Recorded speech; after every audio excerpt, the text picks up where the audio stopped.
Hello guys, today in this video I want to show you my longest chess game. Let's start.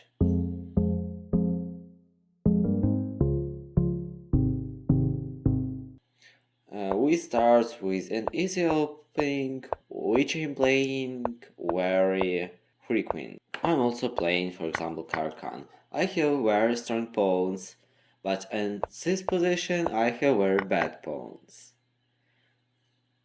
We exchange our queens and I attack his pawn. He did a castle and attack out my bishop. But I saw what I can chop the pawn, and after that I can chop the bishop. And as you see, I have two rooks and he have rook and knight. After this, we started to play endgame, and as you see, my endgame is better than him.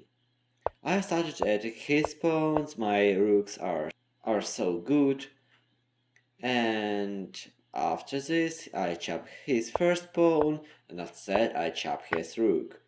After that I start to chop his another pawn. We exchange our knights and I have rook versus one knight.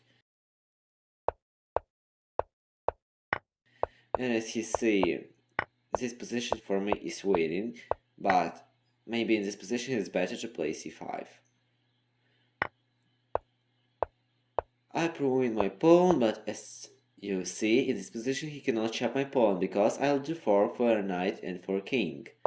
So he plays this move, and as you see, he has two pawns and knight versus my one rook.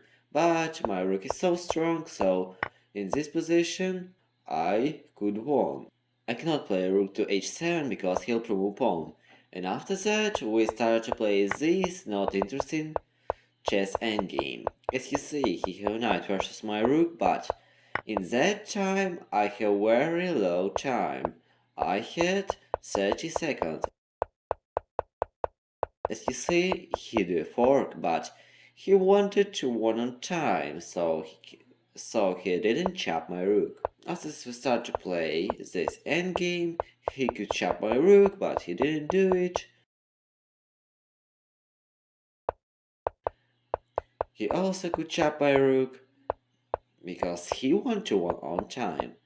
But as you see in this position, he loses his knight. It's better for him to do a draw. But in this position is winning, but I had 3 seconds, so in this position I start to play so fast as I can.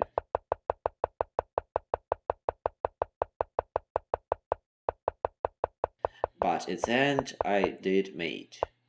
If you like this video, please click the like button and subscribe. Goodbye.